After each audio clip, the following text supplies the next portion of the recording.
This man is Arteta's best friend. This is one of the biggest decisions in Premier League history. He's like, I don't know what you're trying to show me. Give me a clue. Go out wide to go line. What you're trying to show me, mate. Just give me a clue.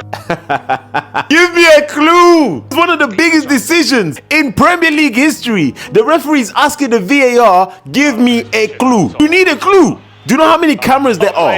This is incredible. This is shocking. Consider the actions of Declan Rice on Mavropanos at the back. That's all. I'm happy with that.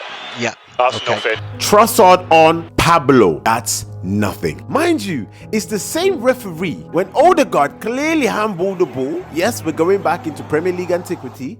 And the referee said it wasn't a foul. Guess who was the ref? Chris Kavanagh. And apparently you can hold somebody, but you can't hold somebody's arm.